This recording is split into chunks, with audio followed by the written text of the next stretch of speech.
हमारी सोच का हमारे जीवन पे बहुत गहरा प्रभाव पड़ता है। हमारी सोच ही हमें दुख सुख, मान अपमान, खुशी गम का एहसास कराती है। हमें ये लगता है जब कुछ बाहर अच्छा होता है तो हम खुश होते हैं,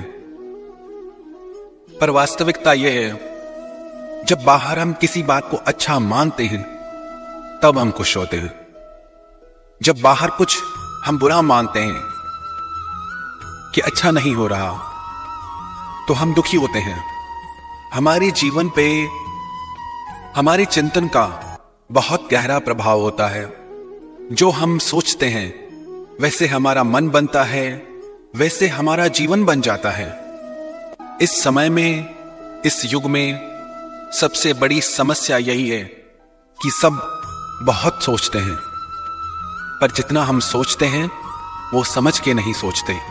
social media, TV, news channel, newspaper हमें सब तरह की इंफॉर्मेशन परोसते हैं और सब हम अपने भीतर भरते जाते हैं। हमें ये नहीं पता होता कि हमें क्या सुनना है और किससे बचना है। अगर सब कुछ हमारे भीतर हम भरते जाएंगे तो हमारे हृदय में विचारों का शोर मच जाएगा जो हमारे चित्त को अशांत कर देगा। उसी का ये प्रभाव है कि आज इतनी टेक्नोलॉजी बढ़ गई, इतने एडवांस हम हो गए, पर चित्त की अशांति और बढ़ गई। आजकल लोगों को डिप्रेशन की बीमारी हो गई। ये डिप्रेशन क्यों हुई? ओवर थिंकिंग की वजह से, बहुत ज्यादा सोचने की वजह से। और हमें ओवर थिंकिंग कहां से आई? इतना क्यों सोचते हैं? ओवर इंफॉर्मेशन की वजह से। बहुत सारी जानकारियां जिनकी हमें जरूरत नहीं है वो हमारे मन को विचलित कर देंगी। जब कोई व्यक्ति भोजन में डाइट पर होता है, संयमित आहार पे होता है, तो उसे चुनाव करना होता है कि मुझे क्या खाना है, क्या नहीं खाना है। अगर सब कुछ खाएगा तो उसका शरीर रोगों से भर जाएगा। खिलाने वाले हमारे आके 10 चीजें रख देंगे, पर हमें चुनाव करना है कि हमें क्या खाना है। उसी तरह दुनिया भर के लोग, दुनिया भर की टेक्नोलॉजी हमारे आगे 1000 विचार रखेगी, 1000 जानकारियां, 1000 बातें, पर हमें चुनाव करना है कि हमें क्या सुनना है।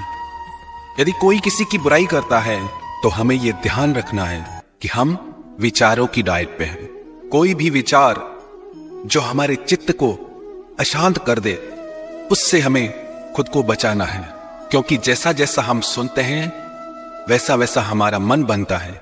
जैसा हमारा मन बनता है वैसा हमारा जीवन बन जाएगा। एक संत को एक महिला ने अपनी समस्या बताई कि मेरे पति हमेशा लोगों की बातों में आ जाते हैं और लोगों की बातों में आकर हमेशा गलत निर्णय करते हैं। चीजों को समझ नहीं पाते, बातों को समझ नहीं पाते। सच उन्हें झूठ लगने लगता है और झूठ उन्हें सच लगता है। क्या करूं? बहुत परेशान हूं। संत ने कहा, उन्हें यह तुम्हें एहसास कराना होगा कि लोगों की बातों का, विचारों का उन पे बहुत प्रभाव पड़ता है, जिससे उनका जीवन प्रभावित हो रहा है और उनका ही नहीं, उनके पूरे परिवार का जीवन प्रभावित हो रहा है। तो संत ने उन्हें एक युक्ति बताई कि आप सब लोग मिलकर उन्हें एक ही बात सुबह से शाम तक बार बार कहो और उसका उन पे क्या प्रभाव होता है उन्हें अनुभव कराओ।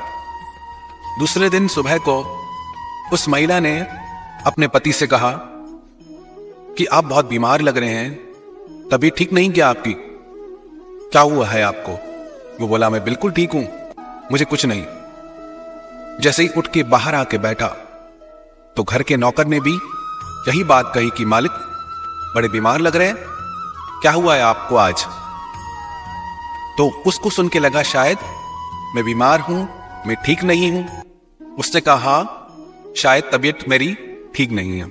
जैसे ही गाड़ी में बैठे तो ड्राइवर बोला कि मालिक आप बड़े बीमार लग रहे हैं, कमजोर भी लग रहे हैं, क्या हुआ है आपको? वो बोला कि हाँ, मेरी तबीयत आज ठीक नहीं है। जैसे ही वो व्यक्ति ऑफिस पहुंचा तो ऑफिस के लोग कहने लगे कि आप बहुत गंभीर लग रहे हैं, बहुत ज्यादा आपकी तबीयत खराब लग रही है। वो कहने लगा कि हाँ, बहुत मुझे चक्कर आ रहे हैं, मेरी तबीयत खराब है, मैं वापस घर जाता हूं। जब वो घर पहुंचा तो उसकी हालत वास्तव में एक रोगी की तरह हो गई, बीमार की तरह हो गई। फिर उसकी पत्नी ने उससे अपनी सारी बात बताई कि उसने अपने घर के नौकर को, ड्राइवर को, ऑफिस वालों को, सबको ये बात आपको कहने के लिए कही और उसे एहसास कराया कि लोगों के विचार का कितना प्रभाव आपके हृदय पे पड़ता है। ये हालत हम सबकी है।